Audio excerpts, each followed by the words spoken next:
welcome to This Week on Tap, my little roundup show, where I rank the pop culture moments that brought me the most joy this week. These are just some of the moments that made life feel a little bit more fun, lighthearted, and whimsical to me. So make sure you go ahead and stick around till the end to see if we had the same favorite moment this week. But first, I do just have to say that this has been kind of a very intense week. A lot of sad things going on, a lot of celebrities passing away in really sad ways. Today, the day that I'm filming this, Mercury has gone retrograde, and I am a hypersensitive person, and I am feeling it, okay? Also, I have to admit that I've been feeling super off too because I've been dealing with such an extreme dopamine crash from the high of Gaga reposting me and the Super Bowl and seeing the Mayhem Ball and then going out of town for a little bit. So it's just been one really exciting thing after another, and all of a sudden, all of that is gone and I've just completely crashed and I've been really in my feelings and a little down. So I'm trying to maintain as much sparkle as possible this week, but we're just in our pajamas and we are just doing our best. And you know what? That's totally okay. So now,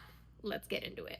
Coming in at number 5 is Harry Styles wearing elf ears on the royal court. Now, I do have to admit, I don't watch this show often, but I have so much respect to Brittany Broski. But maybe I need to start because I checked out this Harry Styles episode and it was just so fun to see him with these ears that looked really natural on him. He looked very magnificent and ethereal, and it looked really good. He's just so handsome. And also his personality is just so dry and funny and endearing. His sense of humor is great. I wish that I was hanging out with them at the same time. I thought it was really cool that he was so committed to it, that he went 110% with the bit, and I really respect that in an artist. And I, like the entire rest of the internet, do feel that the elf ears really do suit him. So that was something that was pretty cute and unexpected that happened this week. I was very pleasantly surprised by that. And I had a great time watching the interview. The image of Harry Styles with elf ears will live rent-free in my brain for all of eternity, and I'm not even mad about it.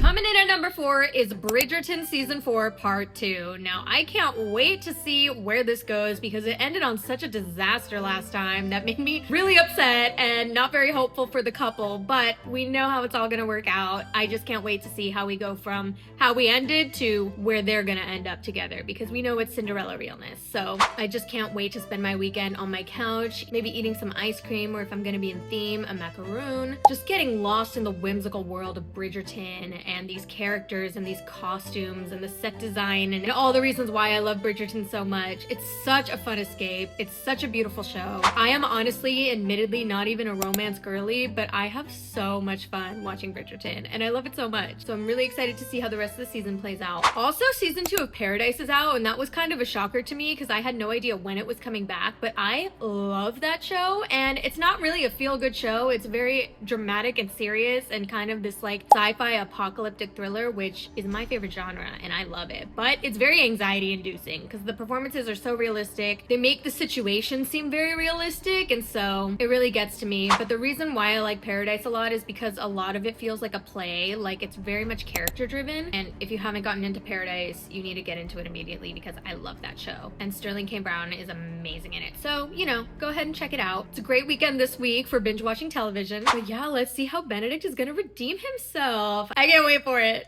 Coming in at number 3 is Hilary Duff on Call Her Daddy. Now, this was a surprise to me. I was so excited to see Hilary Duff sitting with Alex Cooper, and as a millennial, I love Hilary Duff. I love that we got so much tea on Lindsay Lohan because I also loved her as well. And we learned that Hilary Duff crashed the Freaky Friday premiere, that Lindsay Lohan came up to her in a club and asked if they were good and then said, "Let's take a shot." Like, I can so see that happening, and that's just beyond iconic queen behavior. But another reason why this was so fun for my millennial heart this week is because now the internet has exploded with the idea of a Death Becomes Her remake starring Hilary Duff and Lindsay Lohan. So I really hope that does come into fruition and that does happen for us in this timeline, because that would be so iconic and they would do such a good job. So you gotta love the internet sometimes. They really do have some amazing ideas and they're really good casting directors. And yeah, I'm totally all about the Hilary Duff resurgence in 2026. Coming in at number 2 is Connor Story's SNL promo. Now, in this promo, he does a bunch of different accents and he is like next level amazing at all of them. However, there is one accent that did take the internet by storm, and it was the Shrek one.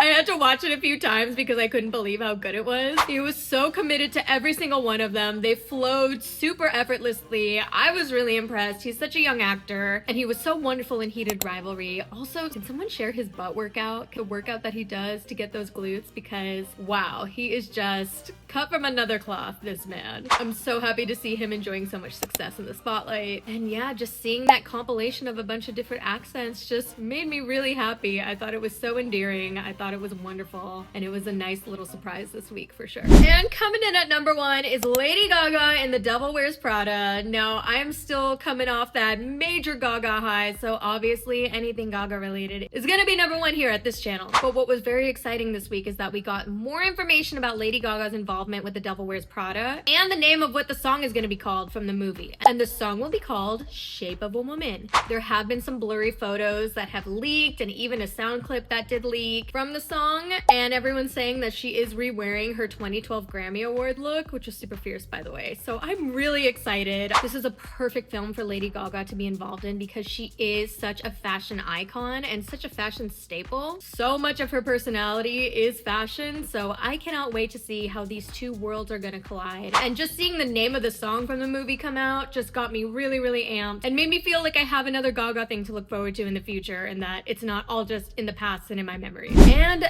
that's about all I got for you this week. I'm gonna be keeping my eyes and ears open for things that continue to make me happy, especially while I'm dealing with this kind of lower energy and lower vibration than I was the past few weeks. It's certainly been an adjustment, and it's just making me realize how important it is to have things to look forward to. And luckily, pop culture and the arts provides a lot of excitement for me, and that is a well that is not going to be running dry anytime soon.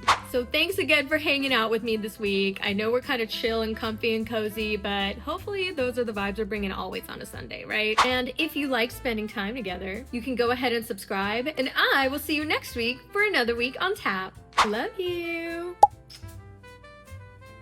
Bye.